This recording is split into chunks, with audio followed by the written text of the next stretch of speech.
मग एकदा भगवंत या एवढ्याशा हृदयामध्ये आमच्या येऊन बसला. कुणी बसवलं? अनेकांनी बसवलं. आमच्या जनाबाईंनी ठेवलं की नाही हृदयात त्याला? काय अवघड होतं? सकल संत परंपरेमध्ये स्त्री संतांच्या मालिकेमध्ये जनाबाईंचं नाव मोठ्या आदराने घ्यावं लागतं आम्हाला, कारण अशा जनाबाई होत्या की ज्यांचे अभंग पांडुरंगाने लिहून काढले.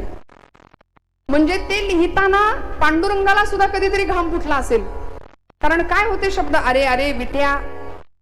पांडुरंग लिहितायत. जनाबाई सांगतात मुळ मायेच्या कारट्या. पुढचं न सांगण्यासारखं इथे जनाबाईंचं ताड की फाड असा अधिकार होता. पुरुषार्थ गाजवला खऱ्या अर्थी अध्यात्मातला जनाबाईंनी. आणि ओवी नावाचं वृत्त तुम्हाला मला देऊन दिलं. म्हणून देवळातला देव जनाबाईंनी स्वयंपाक घरात आणला. आणि आला तो जात्यावर बसावं. परवा एका ठिकाणी असं म्हटलं, जात्यावर जनाबाई बसायच्या. आमच्या जुन्या महिला जात्यावर बसून ओवी गायच्या. पुण्यातल्या एका मुलीने मला विचारलं, ताई जात्यावर कसं बसायचं? म्हटलं बाई जात्यावर नसतं बसायचं. जात्याच्या शेजारी बसायचं, खुंटा हातात घ्यायचा, छान पाय पसरायचा आणि मस्त दळण दळायचं. हे माहिती नसल्या कारणाने आता जातं माहिती नाही, त्यामुळे ओवी माहिती नाही आणि ते करण्याची इच्छा नाही. म्हटलं जात्यावर राहू दे, मिक्सरवर म्हणूया ना ओवी. ओवी म्हणायची असेल तर मिक्सरवर म्हणता येते की नाही? जातं काही तानपुऱ्यासारखं वाजत होतं का? त्याचा घरघर आवाज येत होता. पण पूर्वजांचं शहाणपण आम्हाला वापरता यावं. जनाबाईंनी गोड आवाजात पांडुरंगाला हाक घालावी, साथ घालावी. पांडुरंगा येशील का रे, येशील का रे? आणि पांडुरंगाने लगेच ताबडतोब यावं. तो म्हणायचा, जने माझ्याकडे येणारे सगळे व्यापारी आहेत, सगळे लबाड आहेत, तुझ्यासारखं मला कुणीच नाही बोलवत. मीही होतो एकला, करमेना मुळी मला. आरसा मला घे दिधला तुझी आदितीन. आरसा मला घे दिधला तुझी आदितीन. पांडुरंगा आवाज करे, अरे हात तुझा लागला रे, जात झालं हलकं हलकं. सगळा प्रपंचच हलका होऊन गेला रे. दारी आलं अमृत पीक तुझी आदितीन. असं आपण कधी बोलवलंय का देवाला? खरं सांगा. आपलं आपलं आत्मचिंतन करा. इतक्या आर्ततेने भगवंताला नाही बोलवत आपण, कधीच नाही. रामकृष्ण परमहंस त्यांच्या एका शिष्याला घेऊन गेले होते गंगेमध्ये. तो म्हणाला, देव भेटवा मला, देवाला दाखवा. रामकृष्ण म्हणाले, दाखवतो चल. त्या गंगेच्या पाण्यामध्ये नेलं, त्याची मान धरली आणि पाण्यात बुडवून ठेवली ताकदीने. नाका तोंडात पाणी जायला लागलं, गुदमरायला लागला. म्हणाला, मारता की काय मला, सोडा. रामकृष्ण म्हणाले, श्वासासाठी जितका तळमळलास ना, तेवढा देवाच्या भेटीसाठी तळमळ, मग तुला देव भेटेल. परमात्मा भेटतो, परमात्मा दर्शन देतो. अनेकांना, अनेक साधकांना साधकावस्थेतला हा अनुभव आहे. तुकोबरायांच्या समोर पांडुरंग परमात्मा उभे राहतात अनेक रूपांनी. माऊलींनी पाहिलं ना, आपण प्रमाण ऐकलं, अनंत रूपे अनंत वेशे देखील आम्ही त्यासी. आज तुमच्या माझ्या जीवनामध्ये अनेक रूपांनी भगवंत आहे. फक्त म्हणाले ती ओळखण्याची दृष्टी तुम्हाला मला प्राप्त झाली की सगळं मिळालं. विठ्ठल विठ्ठल.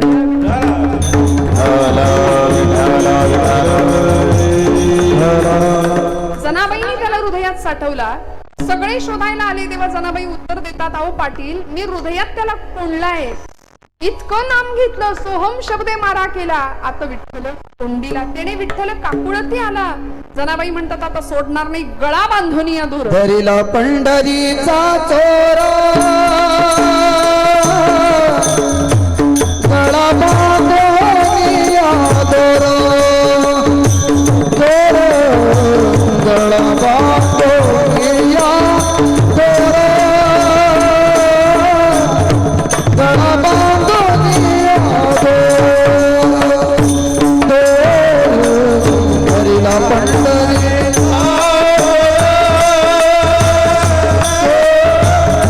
गळा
साठवायचं. हृदयबंदी खाना केला आत विठ्ठल कोंडीला.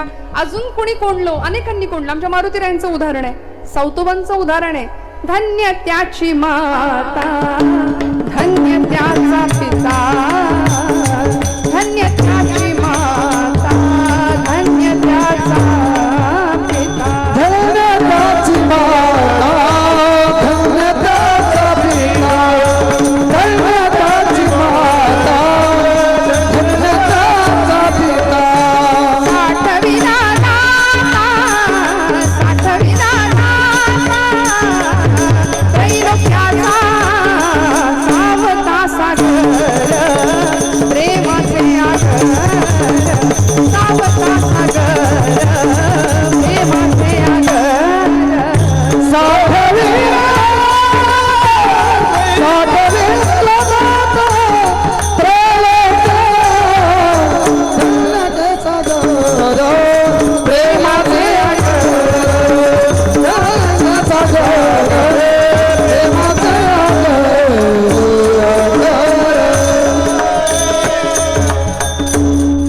हृदयामध्ये लपवून ठेवलं, साठवून ठेवलं असे अनेक सिद्ध साधक भक्त संत सत्पुरुष आमच्या या भूमीला लाभले की ज्यांनी भगवंताला आपलंसं केलं. मग म्हणाले, एकदा भगवंत हृदयामध्ये साठवला, त्याला जर मिळवलं तर परिणाम काय होतो? अभंगाचं दुसरं चरण.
येरझार झाला सफल व्यापार. म्हटलं तसं व्यापाराची संकल्पना तुकोबराय म्हणतात ना. कुणाचा व्यापार सफल झाला? ज्यांनी हृदयात देव साठवला. मी म्हटलं आपण सगळं साठवतो पण देवाला नाही साठवत। सगळं बाजूला करूया। तुका म्हणे घर केले रीते देह भरिला विठ्ठले, काम क्रोधे केले घर रीते। कधी विठ्ठल भरेल हृदयामध्ये? जेव्हा काम क्रोध रूपी षडविकार हृदयामध्ये आहेत तोपर्यंत देव इकडे येणार नाही। मग भगवंत हृदयामध्ये येण्याकरता हे सगळं हृदय स्वच्छ करावं लागेल, मोकळं करावं लागेल। सध्या आम्हाला दगडातला देव दिसत नाहीये, माणसातला माणूस दिसणं फार लांबची गोष्ट आहे। पूर्वीचा जुना काळ होता, माणसं माणसाशी एकरूप होती, जोडलेली होती, संवेदनशीलता होती, अंतःकरणामध्ये पाझर होता, एकमेकांच्या प्रती प्रेम होतं। आता नाही ना हो दिसत। सगळं बदललं। आम्ही अनेकांचं पाश्चात्यांचं खरकट खायला लागलो, सगळं अंधानुकरण करायला लागलो। माणसातला माणुसकीचा अंश संपत चालला। बहिणाबाईंनी प्रश्न विचारला समाज माणसाला, अरे माणसा माणसा कधी होशील माणूस? म्हणजे माणसासारखा कधी वागशील? आम्ही माणूस म्हणून जन्माला येतो, पण अध्यात्म ही लांबची गोष्ट आहे। पण आज आधुनिक काळाचा प्रवास करत असताना प्रचंड विज्ञानाच्या प्रगती बरोबर आम्ही सगळे धावतोय। कुणालाही उसंत नाहीये। प्रत्येक जण सकाळी उठल्यापासून रात्री झोपेपर्यंत पळतोच आहे। आमचे जुने कीर्तनकार म्हणतात, धड पडेपर्यंत धडपडतो आम्ही। आणि ते धड सुद्धा म्हणले धड पडतच नाही। शेवटी पुन्हा पुन्हा पुन्हा पुन्हा या चक्रामध्ये आम्ही फसतो। आमचा व्यापार अयशस्वी होतो। जन्म घेणे लागे वासनेच्या संगे आणि फजिती करून घेतो स्वतःची। पुन्हा पुन्हा जन्म घेतो। महाराज म्हणतात, किती वेळा जन्म आलासी? प्रत्येक वेळी फजितीला सामोरं जातो ना आम्ही। मग असा जीवन सफल व्हावं याकरता महापुरुषांकडे बघावं लागेल, संतांच्या जीवनाकडे बघावं लागेल। समाजाने दिलेला अपमान निंदा सगळं सहन केलं आणि मग परमेश्वराच्या चरणाशी लागले। त्याचा परिणाम असा झाला की त्या विठू माऊलीने आपल्याला उचलून घ्यावं अशी अवस्था निर्माण झाली। सणाचा दिवस आणि घरातली गृहलक्ष्मी होती, गृहकर्तव्य दक्ष असलेली गृहिणी सगळा स्वयंपाक उरकून घेऊया म्हटली। सकाळी सकाळी पावित्र्यामध्ये सोहळ्यामध्ये सगळा स्वयंपाक करूया। 6 महिन्याचं तिचं लेकरू होतं। 6 महिन्याचं बाळ स्वयंपाकात मध्ये मध्ये येणार म्हणून सकाळी त्याला छान झोपवलं, आंघोळ पांघोळ घालून एकदा पाळण्यात झोपवलं आणि ही कामाला लागली, सोहळं नेसलं, स्वयंपाकाला लागली। काही वेळ निघून गेला, 15 मिनिटं गेली आणि ते कार्ट उठलं। आता सगळ्यांचा हा अनुभव आहे। 15व्या मिनिटाला ते पोरग उठलं आणि त्यांनी जे टेहा केलं, आकांड तांडव, रडायला लागला। आता हिला कळेना मी तर सोहळ्यात आहे, मी याला घेऊ कशी? तर तसंच रडत ठेवलं। शेजारीन आली, सख्खी होती म्हणून आली बर का, सख्खी शेजारीने असते ती आली, धावत आली। त्यांनी त्या बाळाला उचलून घेतलं। अगं म्हणली, कधीच लेकरू रडतंय तुझं, घे त्याला। ती म्हणाली, अगं घ्यायला हरकत नाही, पण अडचण आहे की मी सोहळ्यात आहे आणि त्याच्या अंगावर ओळ्याचे कपडे आहेत, आता कसं घेऊ त्याला? ती म्हणाली, तुझी समस्या मी सोडवते। तिने त्याचे सगळे कपडे काढले, त्याला खऱ्या अर्थी सोहळा केला, सगळे कपडे काढले आणि म्हणली, आता घे। ते पोरग धावत धावत गेलं, आईनं पटकन त्याला उचलून घेतलं। संत आम्हाला सांगतात, त्या जगाच्या माऊलीने आपल्याला जर असं उचलून घ्यावं असं वाटत असेल ना, तर आपल्या अंगावरचे अहंकाराचे, मद मोह मत्सराचे, निंदेचे सगळे पट म्हणजे वस्त्र काढून टाकावे लागतील। ती जगाची माय आपल्याला उचलून घेतल्याशिवाय राहणार नाही, ती घेणार उचलून। विठू माझा लेकुरवाळा घेतलं ना, संगे गोपाळांचा वेळा, निवृत्ती हा खांद्यावरी, सोपानाचा हात धरी घेतलं। पण पांडुरंगाने अनेकांना सांभाळलं, स्वीकारलं। भगवंत जसा आहे तसा आईच्या मायेने भक्ताला स्वीकारतो। त्याकरता आमची येरझार संपावी म्हणून आम्ही काय प्रयत्न करतो आपल्या पातळीवरती, तर अनेक संतांनी ते केले। नवे वाट्याला आलेलं जीवन, वाट्याला आलेलं कर्म आले भागा ते करीतो, या न्यायाने सगळं स्वीकारलं आणि तुझे नाम उच्चारितो असं व्रतस्थ जीवन जगलं। मग ते देवासाठी असू दे, देशासाठी असू दे, धर्मासाठी असू दे, अनेकांनी या प्रतीनं आपलं बलिदान दिलं। स्वातंत्र्यवीर सावरकर असू दे, छत्रपती शिवाजी महाराज असू दे, आईनं दिलेल्या संस्कारांच्या मुशीमध्ये राजा घडला। धर्मासाठी, देशासाठी आणि मातृभूमीसाठी जितकं बलिदान द्यायचं तेवढं दिलं। आणि मग आज एवढ्या वर्षांनी सुद्धा आम्ही त्यांना आठवतो, त्यांचे पोवाडे गातो। का हो? अधिष्ठान ठेवलं आई जगदंबेचं, अधिष्ठान ठेवलं शंभू महादेवाचं आणि मग भगवंताचं अधिष्ठान ज्या स्वराज्य चळवळीला मिळालं तेव्हा ते स्वराज्य आकाराला आलं। परिणाम जीवन कृतार्थ अवस्थेमध्ये पोहोचलं। आणि एकदा का या परिस्थितीमध्ये, या टप्प्यावर आम्ही प्रवास करायला लागलो ना, की अध्यात्म आम्हाला काय बनवतं? म्हणाले, अध्यात्म आम्हाला निर्भय बनवतं। खूप लक्ष देऊन वाक्य माझं लक्षात घ्या। आम्ही सध्या सगळे असे लो कॉन्फिडन्स खाली आहोत। अजिबात खात्रीच नाही स्वतःची स्वतःला, विश्वासच नाही आमच्याच माणसांवर. आणि खरंय, ज्याच्यावर विश्वास ठेवावे ती आमचीच माणसं आमचं नुकसान करतायत सध्या. सावरकरांचं एक वाक्य मी सांगून जाईन. सावरकर म्हणायचे, या देशामध्ये मला मुस्लिमांची अजिबात भीती नाही, इथे मला ख्रिश्चनांची तर अजिबात भीती नाही, मला इंग्रजांची तर मुळीच भीती नाही. सावरकर म्हणायचे, मला भीती आहे ती हिंदू द्वेष्ट्या हिंदूंची. विठ्ठल विठ्ठल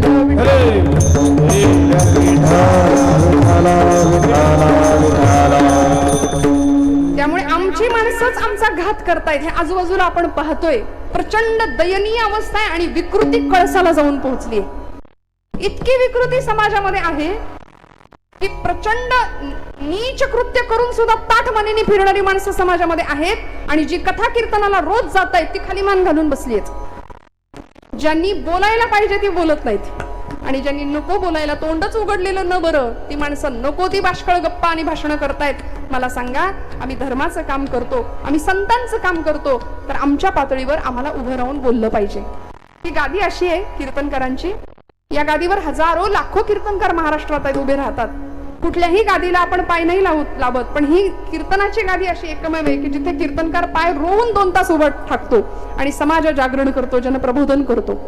त्यामुळे मी नेहमी असं आपल्या श्रोतृवर्गाला विनंती करते की आपण, लाखो कीर्तनकार आहेत, येतील जातील, तिकडे लक्ष देऊ नका. कोण कीर्तनकार, कसा कीर्तनकार, कशी. कीर्तनकारांना विसरून जा, पण ही गादी अनादी काळापासून चालत आली आहे, तिच्याशी आपण निष्ठावान राहूया. कारण कीर्तन आम्हाला होय अंग हरिरूप या परिणामाला जर पोहोचवत असेल ना, तर नवविधातली सर्वश्रेष्ठ भक्ती का आम्हाला सांगितली भागवतकरांनी. म्हणून इथं एकनिष्ठ राहणं फार गरजेचं आहे. आणि तरुणांनी थोडस, का नाही वाटत घ्यावा टाळ हातात, का नाही वाटत नेसावं धोतर, का नाही वाटत घालावी टोपी डोक्याला. बरं, हे असं सांगितलं की राग येतो. आणि मला मग लोक म्हणतात, ताई तुम्ही आम्हाला फार बोलता. ताई, गणपती नाचला होता मिरवणुकीत, आम्ही नाचलो तर काय बिघडलं? अरे नाचला गणपती, पण त्यांनी आधी राक्षसाला मारलं, मग तो नाचला. तुमचं काय? पराक्रमाशिवाय केलेल्या नृत्याला काय म्हणतात ते आता इथं नको बोलायला. देवी जगदंबा महिषासूर मर्दिनी 9 दिवस 9 रात्र युद्ध केलं, मग तिने तांडव केलंय. तिला शांत करायला देवी स्तुती गावी लागली. या देवी सर्वभूतेषु शक्तिरूपेण संस्थिता, नमस्तस्यै नमस्तस्यै नमस्तस्यै नमो नमः. आता आलंच आहे नवरात्र तोंडावर, सगळीकडे तो मेसेज लागलाय फिरायला. लागले ना, आले ना मेसेज. ते फार मोठं षडयंत्र आहे. मी हात जोडून सांगते, कुठल्याही धार्मिक आधाराशिवाय हे वाक्य फिरतंय. देवीने कुठल्याही दिवशी अमुक रंगाची साडी नेसली नव्हती. आमच्याकडे नसली तरी त्या दिवशी भांडून आणायला लावू, पण ती त्या दिवशी ती साडी नेसू म्हणे. नवरात्र उत्सवामध्ये आमच्या मुलींना छान शस्त्र शिक्षण देऊया, स्वसंरक्षणाचे धडे देऊया. कारण केव्हा संकट आमच्या उमऱ्यापर्यंत येऊन ठाकेल याचा पत्ता नाहीये. भयानक भीषण परिस्थिती आहे. येथ वडील जे जे करीती तया नाम धर्म ठेवीती म्हटले. मोठ्या माणसांनी जर सावधपणाने नाही ना पावलं उचलली तर आमच्या पिढीला, आता आपली पिढी गेली, सरकली पुढे, पण इथून पुढच्या पिढीला या हिंदुस्थानामध्ये पाय ठेवायला जमीन नाही शिल्लक उरणार. इतकी भयानक भीषण अवस्था पुढे होणार आहे. आम्ही जर गांभीर्याने या गोष्टींचा विचार नाही ना केला, वेळीच धर्माचं शिक्षण आमच्या लेकरांना नाही दिलं, तर लव जिहादला कुणीही आमची पोरगी बळी नाही पडणार. 18 प्रकारचे जिहाद आहेत, आपल्याला फक्त लव जिहादच माहिती आहे. प्रचंड प्रमाणामध्ये त्यांचं जे काही चाललंय ना, 2047 साल सगळं हिरवं बनवायचा प्रयत्न आहे, सगळं हिरवं. आणि मग आम्ही आता आमच्या लेवलनी एकत्र नाही आलो, एकजूट नाही केली. परिणाम असा होतो की आम्ही सांप्रदायिक तेढ वाढवली एकमेकांमध्ये. आम्हीच आपापसात भांडत राहिलो. आणि मी नेहमी म्हणते, जुन्या मंडळींना माहितीये, दूरदर्शनवरती ब्लॅक अँड व्हाईट एक सिरियल लागायची. बातम्यांच्या आधी की नंतर ते गाणं लागायचं, आमची माती आमची, ऐकी नाही. म्हणलं बरोबर आहे, आमची माती आमचीच माणसं करतायत. खरं आहे की नाही? आमची माती. फितुरीचा रोग फार राष्ट्रघातकी, हजारोंच्या फितुरीनी अनेकांच्या नेकीवर पाणी फिरवलंय. अनेकांच्या नेकीवर हजारोंच्या फितुरींनी पाणी फिरवलंय. किंवा एक माणूस फितुरी करतो आणि हजारोंच्या नेकीवर पाणी फिरवतो. मला सांगा, त्या फितुरीची फळं आजपर्यंत आम्ही भोगतोय. शिवचरित्राचा इतिहास आहे, अनेक परंपरांचा आमचा इतिहास आहे की या भूमीवर अनेकांनी डोळा ठेवला, अनेकांनी इथं आक्रमण केली, लढाया केल्या, स्वाऱ्या केल्या, इथल्या लोकांचा राष्ट्राभिमान स्वतःच्या टाचेखाली तुडवून टाकला. परिणाम काय? सगळं न्यायचा प्रयत्न केला. आणि इतक्या वर्षांनी आपण त्यांचे गुडवे गातो, जो जीता वही विठ्ठल विठ्ठल विठ्ठल विठ्ठल. आता थोडा बारीक विचार करा, किती आमच्या मनावर बिंबलंय ते. आलं की नाही पटकन सिकंदर नाव? इतक्या सहज आलं की या लोकांनी वर्षानुवर्ष आमच्या हृदयात, आमच्या मनात ते बिंबवलं की आम्ही तुमचे राज्यकर्ते आहोत. खरं सांगू, आता म्हणी बदलायच्या. आता जो जीता वही सिकंदर नाही, जो जीते वही छत्रपती शिवाजी महाराज, जो जीता वही महाराणा प्रताप, जो जीता वही राजा विक्रमादित्य, जो जीता वही पृथ्वीराज चौहान. अनेक नाव आहेत नावं घ्यायला. कशाला नको त्यांचे गोडवे गायचे. वेशभूषा केशभूषा शिकवूया आमच्या लेकरांना. तर खऱ्या अर्थी अभंगाचं ते तिसरं चरण आहे ना तुकोबरायांचं, हरी आला हाता आता कैची भय चिंता. आज समाजामध्ये निर्भय आम्ही जगणं फार गरजेचं आहे. आम्ही भयग्रस्त आहोत. कधी कुठल्या क्षणी काय होईल याचा भरोसा नाहीये. त्यामुळे भीतीला बाजूला टाकून अध्यात्म आणि भगवत भक्ती आम्हाला निर्भय बनवते. निर्भय पाठमणींनी जगाला शिकवते भक्ती. म्हणून भक्तीच्या प्रांतामध्ये यावं, कथा कीर्तनाला यावं. वेशभूषा केशभूषा लेकरांना लहानपणापासून शिकवूया. 1.5-2 वर्षाच्या पोरीवर आम्ही असे कपडे घालतो की ती मोठी झाल्यानंतर सुद्धा त्याच कपड्यांचा अट्टहास धरते. मला माफ करा महिला वर्ग, मी स्पष्ट बोलते. परवा कॉलेजमधनं एक टोळकं येत होतं पुण्यात. मला असं वाटलं बॉम्बस्फोटातनं नुकतेच उद्ध्वस्त झालेत की काय. इतक्या ठिकाणी फाटलेले त्या जीन्स. म्हणजे जुन्या माता भगिनी पूर्वीच्या काळी जरा कुठं काही फाटलं गुडघ्यावर तर म्हणायच्या रफू घालून देते, करून देते तुला, फाटकं घालू नको, दरिद्र अवस्था येते, फाटकं घालाय. होतं की नाही हे? आता साधी पॅन्ट 1,000 आहे आणि 10 ठिकाणी फाटलेली पॅन्ट ब्रँडेड मॉल मध्ये 2,500 आहे. केवढा सगळा भेद आहे बघा ना. सगळा आम्ही कुठे चाललो? आम्ही अधपतनाकडे चाललो की खरंच ऊर्ध्वगामी दिशेने चाललो याचा विचार करूया. अध्यात्म आम्हाला निर्भय बनवेल श्रोते हो केव्हा, जेव्हा आम्ही संतांच्या विचारांनी आमची वाटचाल करू. आमची मुलं गाडीवर बसतात, बेभानपणे वाऱ्याच्या वेगावर स्वार होऊन गाड्या चालवतायत. कुठल्याही प्रकारचं कर्तृत्व नाही, कष्ट करण्याची तयारी नाही. संतांनी सांगितलं असाध्य ते साध्य करिता सायास कारण अभ्यास तुका म्हणे. ते नसतं. आणि मग गाड्या पळवणाऱ्या आमच्या मुलांना असं वाटतं की मी खूप डॅशिंग दिसतो, मी खूप हँडसम दिसतो, मी खूप काहीतरी असं स्मार्ट वगैरे दिसतो. मी नेहमी माझ्या भावंडांना म्हणते, तुम्हाला असं वाटतं का की तुम्ही खूप स्मार्ट दिसता? तुम्ही डॅशिंग नाही, तुम्ही मूर्ख दिसता अशा वेळी. कारण कुठल्याही स्वतःचा कर्तृत्व नाही, तुम्ही फक्त गाड्या पळवता. हा खूप विषय गरजेचा आहे आज. मला सांगा का हो मूर्ख का दिसता तुम्ही? मूर्ख का ठरता? कारण 9 महिने 9 दिवस पोटात आईने वाढवायचं, प्रचंड मरणांतिक यातना सहन करून तुम्हाला जन्माला घालायचं, 25 वर्षापर्यंत तुमचा सांभाळ करायचा आणि मग होत्याचं नव्हतं होऊन एका सेकंदात तुम्ही आई वडिलांच्या समोर येता अपघातामधून. त्यावेळी काय वेदना होत असतील आई वडिलांच्या हृदयाला. मला असं वाटतं ज्याला सामर्थ्य आणि स्वतःचं डॅशिंगपणा किंवा स्वतःचं दाखवायचंच आहे ना स्मार्टनेस, तर ऑलिम्पिक मध्ये जा. तिथे रायफल शूटिंग आहे, तिथे भालाफेक आहे, सगळ्या स्पर्धांमध्ये तरबेज व्हा आणि या देशाचे उत्तम सुजाण नागरिक म्हणून या देशाला, मातीला, धर्माला मी काहीतरी देणं लागतो या दृष्टीने आमचं वर्तन ठेवूया. विठोबा रखुमाई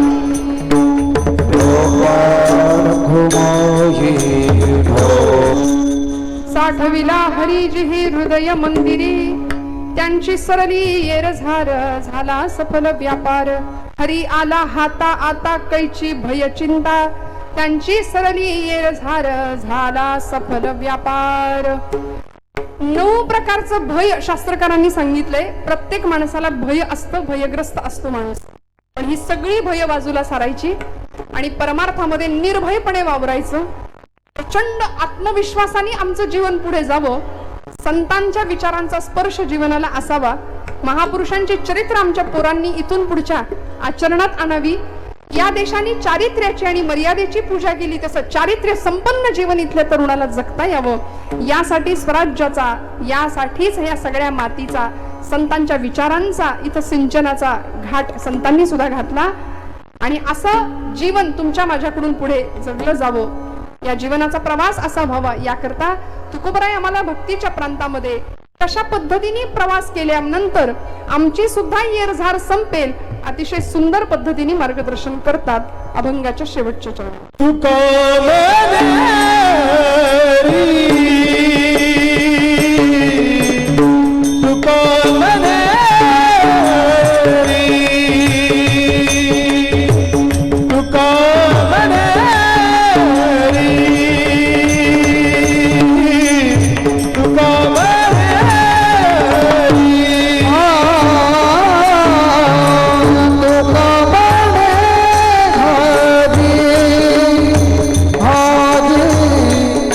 तुका म्हणे हरी हो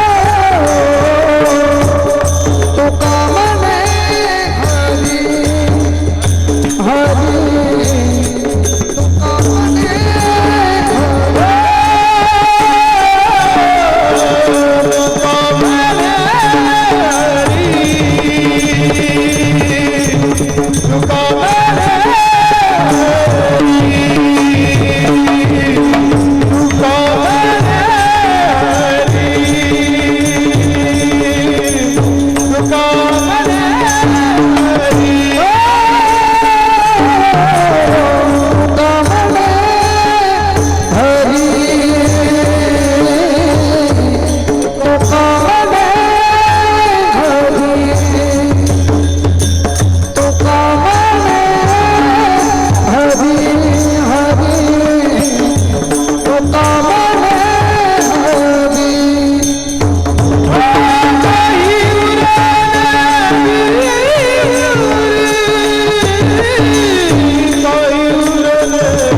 म्हणे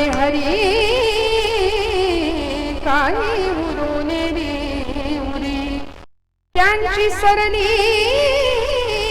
झार झाला सफल व्यापार. आपलं घड्याळ बरंच पुढे गेलंय. महाराज म्हणाले भगवंताची कृपा झाली ना तर भगवंत काहीही शिल्लक ठेवत नाही. म्हणाले भक्ताचं ऋण शिल्लक ठेवत नाही. शेवटी काय उरतं तर म्हणाले तुका म्हणे हरी उरी. शेवटी व्यापकत्वानी ईश्वर सर्वभूतानां हृदयेषु तिष्ठति भ्रामयन् सर्वभूतानि यंत्रारूढानि मायया. मौलींनी ओवी सुद्धा सांगितले सुवर्णाचे मणी केले ते सोनियाचे सुती होविले तैसे म्या जग धरिले सबाह्यभ्यंतरी. कसा भगवंत आहे सगळीकडे चराचर सृष्टीमध्ये आहे ना. तुका म्हणे हरी उरी. भगवंतच उरतो शेवटी. मण्यात दोरा असतो की दोऱ्यात मणी असतो. म्हणाला आधीच आता भूक लागली. म्हणजे असे प्रश्न नका विचारू आधीच उशीर झाला. माऊलींनी प्रश्न विचारलाय दोऱ्यात मणी असतो की मण्यात दोरा असतो सांगा पटकन. त्याशिवाय कीर्तन नाही संपत. बरोबर मण्यात दोरा असतो की दोऱ्यात मणी असतो. सुवर्णाचे मणी केले ते सोनियाचे सुती ओभिले. पर अंगात अंगरखा असतो की अंगरख्यात अंग असतो. बघा पायात जोडा असतो की जोड्यात पाय असतो. आपण पायात जोडा घालतो की जोड्यात पाय घालतो. नक्की काय करतो हे जसं आम्हाला सांगता येत नाही. मौली म्हणतात चिदवृत्तींच्या सहस्त्र करी हृदय महाअंबरी.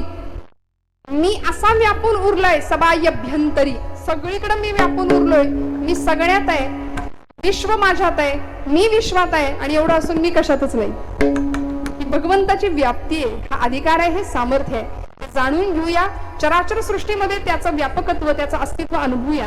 काहीतरी आम्ही आमच्या पातळीवरती देऊया. मावळतीला जाणाऱ्या सूर्याला सगळ्यांनी विचारलं की आता तू मावळतीला चाललास तर मग जगाला प्रकाश कोण देणार. त्यावेळी एक टिमटिम ती चांदणी पुढे येते. ती म्हणते सूर्यदेवा तू निघालास पण मी माझ्या पातळीवर मला जितकं जमेल तुझ्या एवढा नाही पण माझ्या पातळीवर जेवढं मला करता येईल प्रकाश तेवढा मी या जगाला देण्याचा प्रयत्न करीन. आजूबाजूला प्रचंड सगळा अंधार आहे. आता हिंदू म्हणून आपण जर संतांचे किंवा या विचारांचे पाईक आहोत तर या वाटेवरून चालताना आम्ही आमच्या पातळीवर काहीतरी करूया. थोडस काहीतरी करूया. आमची गृहिणी असते, तुळशीला पाणी घालते रोज घालते गृहलक्ष्मी तुळशीला पाणी, पण ती लगेच माघारी नाही येते. आजूबाजूच्या रोपट्यांवर सुद्धा पटकन गडबडीत शिंपडून येते. काहीतरी करावं, सगळ्यांसाठी करता यावं, ही प्रेरणा, ही धारणा, ही इथली परंपरा आहे. बरं, ही इथल्या विचारांची श्रीमंती आहे. जी श्रीमंती आम्हाला लोकांना काहीतरी द्यायला शिकवले, देण्यातला आनंद घेते. दाता भवती मानवा असं शास्त्रकार सांगतात, पण दात्यांचा दुष्काळ समाजामध्ये आहे हे शास्त्रवचन सुद्धा खोटं ठरावं आणि आमच्या पातळीवर आम्ही जगासाठी, देशासाठी काहीतरी सतत देण्याची भूमिका राहावी.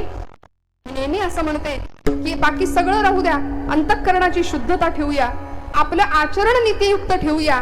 आणि एवढं सगळं झाल्यानंतर मी हात जोडून सांगते, माझ्यावर विश्वास ठेवा, परमेश्वर आपल्याला काटा सुद्धा टोचून न देण्याची जबाबदारी घेतो. कारण त्याचं वचन आहे, त्याचं ब्रीद योगक्षेमम महाम्यहम, तो आपल्याला सांभाळतो, तो पूर्णपणे सांभाळ करतो आपला. त्यामुळे असा भगवंतांनी आपल्याला सांभाळावा असं वाटत असेल तर आता संतांचं म्हणणं थोडं ऐकूया. हृदयाच्या ठिकाणी भगवंताला साठवूया, तरच आमची ही सगळी येरझार, हा सगळा कष्टाचा प्रवास संपल्याशिवाय राहणार नाही. झालेली सेवा भगवंत चरणावर समर्पित करते. बोलत असताना काही वेडवाकडं गेलं असेल तर मोठ्या अंतःकरणाने क्षमा करा.